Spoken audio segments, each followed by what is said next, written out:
बढ़ियावादी क्षेत्रीय राजनीतिक दल के सरकार बनाए के मन बना चुके हैं, लेकिन ये सरकार डरे हुए है और राजनीति करत करत पुलिस ने भी अपन राजनीति के षड्यंत्र के शिकार बना है। 10 जून को आगजनी हिंसा के दौरान आपकी मौजूदगी बोली जा रही है कि थी यहाँ पे, और उस दौरान आपके द्वारा हिंसा भड़काया गया, ये आरोप है आपके ऊपर।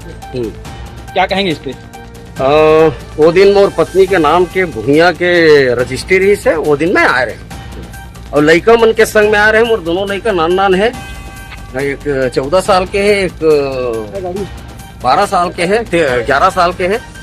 तो वो लड़का मतलब लान करके मैं आगजनी कर, ये बात बहुत समझे की योग्य है और माननीय न्यायालय के ऊपर पूरा भरोसा है, मतलब न्याय मिली। अजय जी, आप भी आरोपी बनाए गए हैं जी। क्या कहेंगे इस पे? वो दिन के जो घटना हो रही थे वो से हमन बिल्कुल इत्तेफाक नहीं रखन और अमूमन वो घटना गलत लगी। हमन बिल्कुल नहीं, हमार कोई इंटेंस नहीं रही कि ऐसे घटना घटे और जेन भी हुआ थे सब राजनीति षड्यंत्र